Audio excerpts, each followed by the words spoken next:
నేటి దినమందు మహిమ సువార్త మహాసభలు ఈ సభలను దేవుడెంతో ఘనముగా జరిగిస్తూ మన ఆ వాక్యముల ద్వారా బలపరచుచున్న దేవునికి మహిమ కలుగును గాక. ఆమేన్. మనము చదువుకున్న వాక్య భాగములో నీ నోరు శ్రేష్ఠ ద్రాక్షారసము వలెనున్నది, ఆ శ్రేష్ఠ ద్రాక్షారసము నా ప్రియునికి మధుర పానీయము అని వ్రాయబడి ఉంది. ఇలా చూడండి, ఇక్కడ దేవుని యొక్క సంఘము యేసు క్రీస్తు ప్రభువారి యొక్క స్వరక్తము చేత సంపాదించబడిన సంఘము, దేవుని యొక్క రాక కొరకు సిద్ధపడుతున్న సంఘము, దేవుని యొక్క రాక కొరకు ఎదురు చూస్తున్న సంఘము ఇక్కడ తెలియజేసే మాటలు మనకు కనబడుతున్నాయి. అలాగే ప్రభువారు సంఘముతో అనే మాట, ప్రియుడైన యేసు క్రీస్తు ప్రభువారు సంఘముతో అనే మాట కూడా ఇక్కడ కనబడుతుంది. సంఘముతో ప్రియుడైన యేసు క్రీస్తు ప్రభువారు అనే మాట ఏమిటంటే, నీ నోరు శ్రేష్ఠ ద్రాక్షారసము వలెనున్నది అని అంటుంటే, సంఘం ఏమంటుందంటే ఆ శ్రేష్ఠ ద్రాక్షారసము నా ప్రియునికి మధుర పానీయం అని అంటున్నారు. ఇక్కడ ద్రాక్షారసమును గూర్చి మనము చూస్తున్నాం. ద్రాక్ష పండ్లు యొక్క దాని యొక్క జ్యూస్ అనేది ఆరోగ్యానికి ఎంతో మంచిది అనేది మనకు అందరికీ తెలిసిందే. ద్రాక్ష వల్ల వచ్చే విటమిన్స్ అనేవి కూడా ఉన్నాయని, అనారోగ్య పరిస్థితుల్లో డాక్టర్స్ అయిన వారు తెలియజేసే మాట ఎక్కువగా జ్యూసెస్ తాగమని తెలియజేస్తూ ఉంటారు. అలాగే ఈ ద్రాక్ష పండ్ల యొక్క ఈ జ్యూస్, ద్రాక్ష జ్యూస్ అనేది ఆరోగ్యానికి మంచిది. అందుకే ఆరోగ్యానికి మంచిదనే విషయం తెలుసు. అయితే ద్రాక్షారసానికి పోల్చబడింది. నీ నోరు శ్రేష్ఠ ద్రాక్షారసము వలెనున్నది, ఆ శ్రేష్ఠ ద్రాక్షారసము నా ప్రియునికి మధుర పానీయం. ద్రాక్షారసము అనేది తీయగానుంటుంది, అది మధురముగా ఉంటుంది అనేది ఇక్కడ అర్థమవుతుంది. సంఘము యొక్క నోరు ఎటువంటిదో తెలియజేస్తున్నారు. ఈ రోజున దేవుని యొద్దకు వచ్చిన మన నోరు ఎటువంటిది? కొంతమంది ఎలా తెలియజేస్తారు కదా, ఎవరైనా సరిగా మాట్లాడకపోతే వాళ్ళ నోరు మంచిది కాదు అని అంటారు. అవునా కదా? ఆమె నోరు మంచిది కాదంటారు. ఎక్కువ గొడవ పెట్టుకొని ఆమెను గూర్చి మాట్లాడాలన్నా, లేకపోతే ఒక అతను ఎక్కువ గొడవ పెట్టుకొని చెడ్డ మాటలు మాట్లాడుతున్నాడంటే ఏమని అంటారమ్మా? అతని నోరు మంచిది కాదు. అంటే నోరు మంచిది కాదంటే దానికి అర్థం ఏమిటి? నోటి వెంబడి వచ్చే మాటలు మంచిగా లేవు. వారి నోటి వెంబడి వచ్చే మాటలు మంచిగా లేవు. ఈరోజు దేవుని సంఘమై ఉన్న మనము, we are the Lord's church, మనము దేవుని యొక్క సంఘమై ఉన్నాము. ఆయన స్వరక్తమిచ్చి సంపాదించబడిన వారమైన మనము, ఆయన రక్తము చేత మనం సంపాదించుకున్నారు. ప్రభువారి యొక్క రక్తము ద్వారానే మనకు వాక్య గ్రంథములో వ్రాయబడిన వాక్యాలు మనకు తెలుసు. రోమాపత్రికలో మీరు తీయనక్కర్లొద్దు కానీ 5వ అధ్యాయములోను ఈ వచ్చిన అధ్యాయాల్లో చూస్తే, మనం ఇంకనూ పాపులమై ఉండగా క్రీస్తు మన కొరకు చనిపోయిననే వాక్యం ఉంటుంది. అలాగే మనం ఇంకను బలహీనులమై ఉండగా క్రీస్తు మన కొరకు చనిపోయాను. మనం ఇంకను శత్రువులమై ఉండగా ఆయన కుమారుడు మన కొరకు సిలువ యందు శిక్షించబడ్డారనబడే విషయాలు పరిశుద్ధ గ్రంథము సెలవిస్తుంది. మనం పాపులుగా ఉండగా దేవుడు ఆయన రక్తాన్ని సిలువలో కార్చి సమాధి చేయబడి 3వ దినమందు తిరిగి లేచారు. అయితే ఈ రోజున మన నోటి వెంబడి వచ్చే మాటలు, ఇలా చూడండి, ఈ రోజున మన నోటి వెంబడి వచ్చే మాటలు దేవునికి ఎలా ఉండాలనంటే మధుర పానీయముగా ఉండాలి. ఎలా ఉండాలి చెప్పండి? గట్టిగా మీరు చెప్పాలి. ఎలా ఉండాలి? లేక శ్రమ వచ్చిన సమయంలో నేను చనిపోతే మేలు అని అనుకున్న మాటలు దేవునికి మధుర పానీయముగా ఉంటాయా? అలా చూస్తున్నారు మీలో కొందరు. అవి దేవునికి మధుర పానీయంగా ఉంటాయా? లేదు. శ్రమ వచ్చినా కానీ, ఇబ్బందులు ఎదురైనా కానీ, పరిస్థితులు ఎలా ఉన్నా, సౌఖ్యము మన జీవితంలో ఉన్నా, సుఖము లేకపోయినా, మన జీవితంలో ఎప్పుడు పరిస్థితులు ఎలా ఉన్నా కానీ, మన నోటి వెంబడి వచ్చే మాటలు దేవునికి మధుర పానీయముగా ఉండాలనబడే విషయాన్ని గమనించాలి. ఎందుకంటే యేసుక్రీస్తు ప్రభువారు మధుర పానీయంగానే మన కొరకున్నారు. యేసుక్రీస్తు ప్రభువారి యొక్క నోటి వెంబడి వచ్చిన మాటలు, ఈ లోకమందు 33.5 సంవత్సరాలు ఈ లోకమందు దేవుడు నరావతారిగా ఉన్న కాలమందు యేసు ప్రభువారి నోటి వెంబడి వచ్చిన మాటలు మధుర పానీయం. అక్కడ ఉన్న వారందరికీ, చుట్టూ ఉన్న వారికి, వింటున్న వారికి మధుర పానీయం. ఒక కొండపైన ప్రభువారు నిలవబడి వాక్యము చెబుతుంటే 3 రోజులు అక్కడి నుంచి ఎవ్వరూ కదలలేదట. దేని కొరకు? యేసుక్రీస్తు ప్రభువారి యొక్క మాటలు మధుర పానీయముగా ఉన్నాయి. ప్రభువారి యొక్క మాటలు వినడానికి కొండ మీదకు వెళ్తే కొండ మీదకు వచ్చేసారు. అలాగే లేకపోతే సముద్ర తీరాన్నుంటే సముద్ర తీరామునకు వచ్చేసేవారు.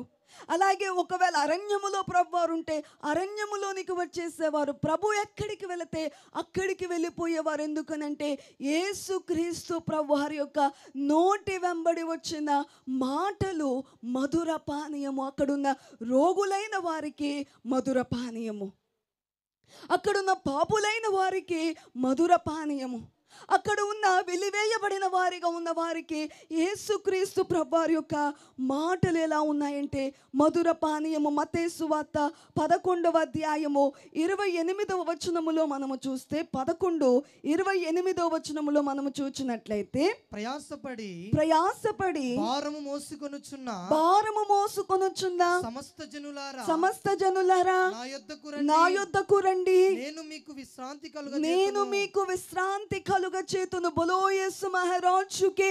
Come unto me. ఒకసారి వాక్యాన్ని పెట్టండి. Come unto me all you that labor and are heavy laden, I will give you rest. ఎందరైతే ప్రయాసతో భారము మోస్తున్న వారులారా నా యొద్దకు రండి, నేను మీకు విశ్రాంతినిస్తాను. పాప భారాన్ని మోస్తున్నారు, శిక్ష భారాన్ని మోస్తున్నారు, నా యొద్దకు రండి, మీ పైనున్న భారాన్ని నేను తీసివేస్తాను అనంటే ఎంత అక్కడ ఉన్న వారికి ఆ మాటలు, ప్రభువారి యొక్క మాటలే పాపులైన వారికి ఎంత మధుర పానీయముగా. ఈరోజు ఒకవేళ అప్పు ఏమన్నా ఉందనుకోండి, ఒక 10 లక్షల అప్పు, బ్యాంక్ వాళ్ళు వచ్చి మీరు అప్పు కట్టక్కర్లొద్దు, బ్యాంకు లోన్ తిరిగి కట్టాలి కదా, కట్టక్కర్లొద్దు అది తీసేసామనంటే ఎంత హాయిగా ఉంటుంది? ఉంటుందా లేదా? ఎంత హాయి, ఇంకా కట్టకర్లేదు ఇంకా చాలు అని అనుకుంటారా లేదా? ఇప్పుడు మనిషికి ఉన్న భయంకరమైన ఒక భారం ఏమిటి అంటే పాప భారము. ఏ భారము చెప్పండి? పాప భారము. మనిషి వెళ్ళవలసింది ఏమిటి అంటే నరకానికి. తనకు తాను తప్పించుకోలేని మార్గం అది. మనిషి కాపాడుకోలేడు ఈ లోకములో. లేకపోతే పేదరికము నుండి కష్టపడి పనిచేసే పేదరికాన్ని తప్పించుకోవచ్చేమో, ఒక రోజు తినడానికి కష్టపడి డబ్బులు సంపాదించి తినవచ్చేమో, తప్పించుకోవచ్చేమో, కానీ పాపమును బట్టి వచ్చే జీతమైన నరకమును తప్పించుకోవడానికి లేదు. కానీ దేవుడు 2000 సంవత్సరముల క్రితం ఈ లోకానికి నరావతారిగా వచ్చి ఆ పాపము నుండి విడుదల చేసే ఎన్నో మధురమైన మాటలు తెలియజేశారు. నా యొద్దకు రండి, నేను మీకు విశ్రాంతిని కలుగజేస్తానన్నారు. అలాగే రోగులైన వారితో ప్రభువారు మాట్లాడుతూ మత్తయి సువార్త 4వ అధ్యాయము 23-24 వచనాల్లో మనము చూస్తే యేసు వారి సమాజ మందిరములలో బోధించుచు దేవుని రాజ్యమును గూర్చిన సువార్తను ప్రకటించుచు ప్రజలలోని ప్రతి వ్యాధిని రోగమును స్వస్థపరచుచు గలిలయ అందంతటా సంచరించెను. ఆయన కీర్తి సిరియా దేశమంతటా వ్యాపించెను. నానా విధములైన రోగముల చేతను వేదనల చేతను పీడింపబడిన వ్యాధిగ్రస్తులందరినీ, దయ్యము పట్టిన వారిని, చాంద రోగులను, పక్షవాయువు గల వారిని వారు ఆయన యొద్దకు తీసుకొని రాగా ఆయన వారిని స్వస్థపరచెను. నానా విధములైన రోగముల చేత, with every kind of ailment, whatever ailment it could be, everything was healed when they brought them to the Jesus, the mighty Lord. ఏ రకమైన రోగముతోనున్నా సరే ప్రభువారి యొద్దకు రాగానే వారికి ఉన్న రోగమును ప్రభువు తీసివేశారు. ఆయన నోటి వెంబడి వచ్చిన మాటలు ఎంతో ఆదరణకరమైనవి, వారిని బలపరచునవి. పేదవారికైనా కానీ, ఎటువంటి వారికైనా, ఆపదలోనున్న వారికైనా. అందుకే ఈ రోజున దేవుని యొక్క వాక్యమయున్న ఈ పరిశుద్ధ గ్రంథమందున్న వాక్యాలు, దేవుని యొక్క మాటలు. ఎవరి మాటలు చెప్పండి? దేవుని యొక్క. మీలో ఎంతమంది బైబిల్ గ్రంథాన్ని మేము రోజు చదువుతున్నాం అన్నవారు ఒకసారి మీ బైబిల్ చూపించండి. మేము రోజు చదువుతున్నాం అన్నవారు. మేము బైబిల్ గ్రంథాన్ని ఒక్కసారైనా ఆది కాండము నుండి ప్రకటన గ్రంథం వరకు చదవామన్నవారు చేయి పైకెత్తండి. అమ్మ అర్థమైన ప్రశ్న? బైబిల్ గ్రంథము, ఈ పరిశుద్ధ గ్రంథాన్ని ఆది కాండము నుండి ప్రకటన గ్రంథం వరకు మేము ఒక్కసారైనా చదివాము అంటే మీరు పైకెత్తండి. చదివారమ్మా? నిజంగా చదివారా? చేతులు అలాగే ఉంచండి. మాకు చదువు వచ్చన్నవారు ఎంతమంది ఉన్నారు? చేతులు పైకెత్తండి. చదువు వచ్చన్నవారు, చదువు వచ్చన్నవారమ్మా, యవనస్తులు చేతులు ఎత్తట్లేదు. చదువు వచ్చన్నవారు మరి మీరందరూ ఎందుకు ఎత్తలేదు ఇందాక చేతులు? పరిశుద్ధ గ్రంథము ఎవరి వాక్కు చెప్పండి? ఇది ఎవరి వాక్కు? దేవుని యొక్క వాక్కు. ఇందాక మనం పాడుకున్న కీర్తనలో యేసుక్రీస్తు వారి కథ వినుడి అనబడే కీర్తనలో రోగులను అలాగే పాపులను ఎటువంటి వారినైనా ఆయన యొద్దకు చేర్చి ఆయన మాటల ద్వారా ఆయన కార్యముల ద్వారా ఎంతో బలపరిచారు. ఈ రోజున ఈ వాక్కు ఉంది, దేవుని యొక్క వాక్కు. ఇది ఈ వాక్యము మనకు దావీదు గారు అంటే నీ వాక్యము నా పాదములకు దీపమును నా త్రోవకు వెలుగునై ఉన్నది. ఈ రోజున వాక్యాన్ని మనము రోజు చదవకపోతే మనకు దేవుని మార్గం ఎట్లా తెలుస్తుంది? దేవుని యొక్క మాధుర్యము, ఆయన నోటి వెంబడి వచ్చే మాటలు మాధుర్యమైనవి, మధురమైనవి, మధుర పానీయము వంటివి. మనకి ఈ రోజున మనకు దేవుని ప్రేమ ఎట్లా అర్థమవుతుంది? దేవుని వాక్యాన్ని వినకపోతే, వాక్యాన్ని చదవకపోతే. అందుకని మీరు సమయాన్ని ఏర్పాటు చేసుకుని ఖచ్చితంగా వాక్యాన్ని చదవండి. రోజుకి దైవజనుల దేవదాసాయి గారు అన్నారు, రాకడికి సిద్ధపడే విశ్వాసి రోజుకి ఖచ్చితం 5 అధ్యాయాలైన బైబిల్ చదవాలట. ఎన్ని అధ్యాయాలు? 5 అధ్యాయాలు రోజు చదివితే 8 నెలల్లో బైబిల్ సంపూర్తవుతుంది. సంవత్సరం కూడా కాదు, 8 నెలల్లో. కాబట్టి పట్టుదల కలిగి ఎన్నో వాటికి సమయాన్ని మనం పెట్టుకుంటాం. అలాంటిది వాక్యానికి పెట్టుకోకపోతే మనం ఎంత భయంకరమో. కాబట్టి వాక్యానికి మనం సమయాన్ని ఇచ్చుకుంటే ఆ దేవుని యొక్క వాక్కు, దేవుడు ఆనాడు 3.5 సంవత్సరాలైన పరిచర్య చేసిన కాలమందు ఆయన నోటి వెంబడి వచ్చిన మాటలు మాధుర్యమైనవి. ఈ రోజున ఆయన వాక్కు మాధుర్యమైనవి. మనల్ని కట్టేది దేవుని యొక్క వాక్యము. మా నాన్నగారు అంటూ ఉంటారు, వాక్యాన్ని చదివితే ప్రభు మనల్ని హత్తుకున్నట్టు ఉండాలి. ఎలా ఉంటుంది చెప్పండి? హత్తుకున్నట్లుగా, ప్రభు వచ్చి హత్తుకున్నట్లుగా, దేవుని వాక్కు చదివినప్పుడు హత్తుకున్నట్లుగా మనకు ఉంటుంది. అయితే ఈ రోజున మనము దేవునికి మధుర పానీయముగా మన జీవితాలు ఉన్నాయా? ఆ శ్రేష్ఠ ద్రాక్షారసము నా ప్రియునికి మధుర పానీయము అని అంటున్నారు. నోటి వెంబడి వచ్చే మాటలు దేవునికి మధుర పానీయముగా ఉండాలి. కొంతమంది నోటి వెంబడి వచ్చే మాటలు వింటుంటే మనసుకి గాయం అవుతుంది. అవునా? ఇంట్లో కొంతమంది ఉంటారు కదా, భర్తను నానా రకాలుగా మాట్లాడతారు, లేదా భార్యను మాట్లాడతారు, పిల్లలతో అదే రీతిగా మాట్లాడతారు. చిన్నపిల్లలు కూడా తల్లిదండ్రుల యొద్ద నేర్చుకోను లేక బయట నేర్చుకుని వారి నోటి వెంబడి కూడా వచ్చే మాటలు ముందున్న వ్యక్తి యొక్క మనసును గాయపరిచేవిగా ఉంటాయి. అయితే ఈ రోజున దేవునిని మహిమపరిచే మాటలు మన నోటి వెంబడి వస్తున్నాయా?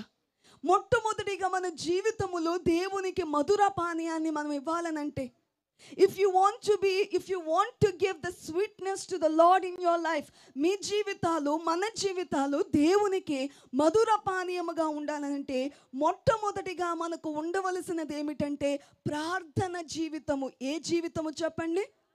ఏ జీవితం? గట్టిగా చెప్పాలి. ప్రార్థన జీవితము. రోజు దేవుని సన్నిధిలో గడిపే ఆ ప్రార్థన జీవితము. దైవజనులు దేవదాసాయి గారు ఎన్నో పుస్తకాల్లో అనేకమైన సార్లు తెలియజేసిన మాట, దేవుని సన్నిధిలో గంటల తరబడి ఉండమని ఎన్నో విషయాలు తెలియజేశారు. అలాగే దైవజనుల గురించి తెలిసిన వారు తెలియజేసిన మాట ఏమిటంటే, రోజుకు 2 గంటల సేపు నిద్రపోయేవారట.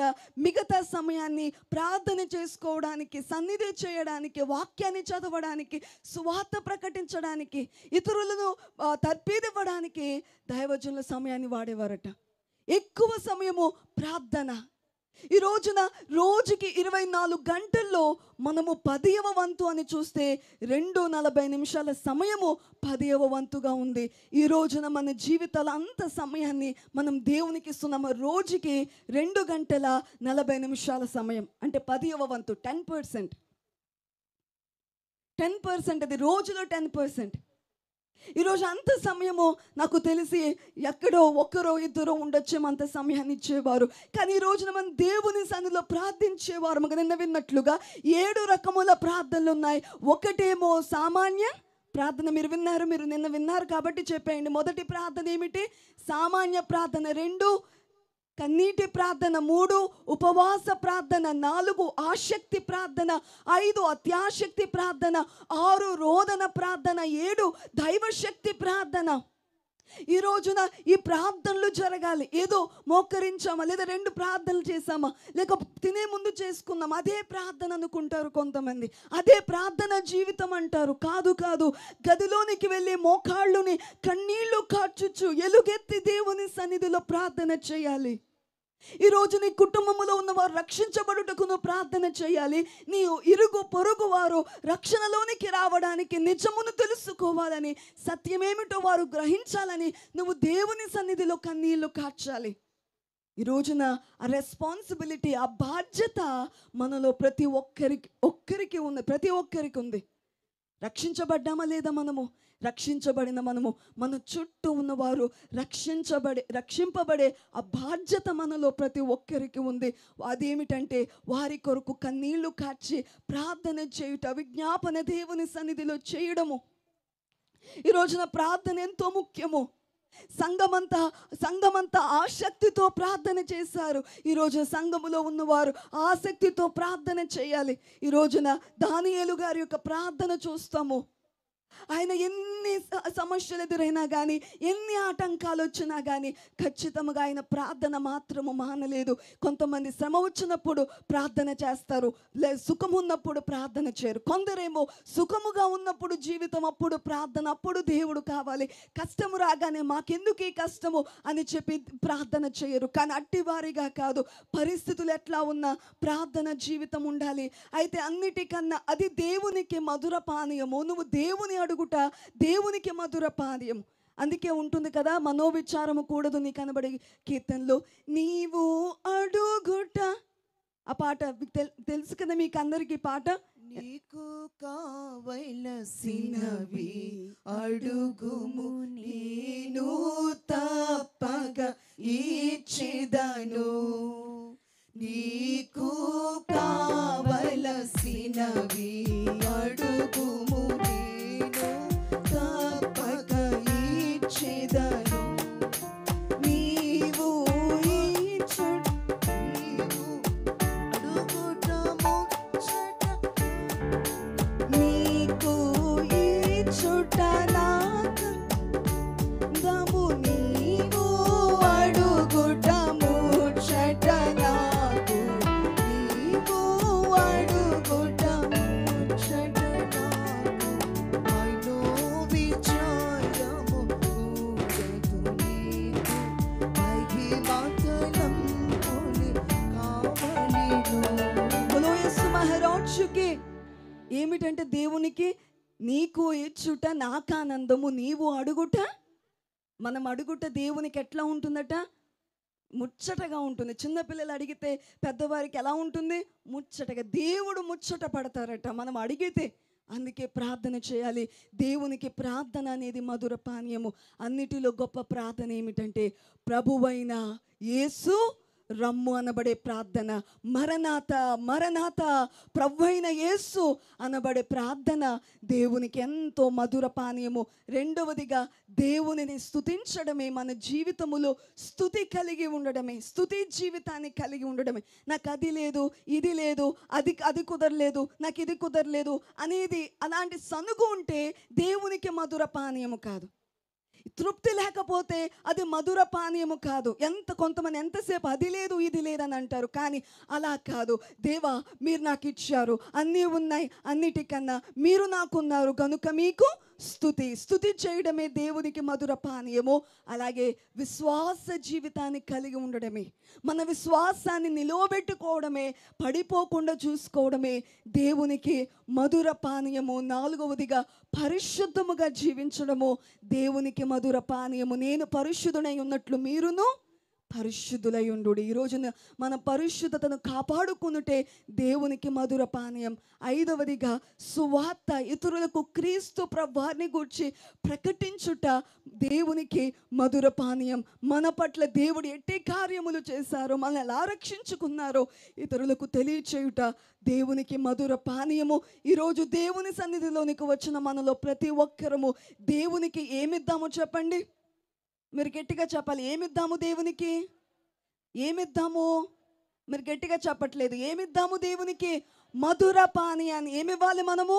మధుర పానీయాన్ని. మన జీవితములు దేవునికి మధుర పానీయముగా ఉండాలి. ప్రార్థన జీవితము, స్తుతి జీవితము, విశ్వాస జీవితము, పరిశుద్ధమైన జీవితాన్ని కలిగి ఇతరులకు సువార్త తెలియజేస్తూ దేవునికి మధుర పానీయాన్ని ఇద్దాం. ఈరోజు రేపు ఆకాశ మండలానికి ప్రభు త్వరగా రానయ్యున్నారు. ప్రభు వారి యొక్క రాక కొరకు సిద్ధపడదాము. ఈ మనము విషయం ఇచ్చేవారిగా వద్దు. మందిరానికి వస్తూ దేవునికి విషయం ఇచ్చేవారిగా ఆ చేతు చెరకను అందించారు ప్రభు వారు సిలువలో ఉన్నప్పుడు. ఈ రోజును కూడా మన జీవితాలు చేదు చెరకను అందించేవిగా ఉండకూడదు, కానీ దేవునికి మధుర పానీయాన్ని ఇద్దాము. ఈ రోజున దేవుని సన్నిధిలో తీర్మానము చేసుకొని, దేవా నా జీవితము మీకు మధురముగానే కానీ చేదుగా ఉండకుండా నేను జీవిస్తానయ్యా అని చెప్పి దేవునికి మాట ఇద్దాము. దేవునికే మహిమ కలుగును గాక. చేతులు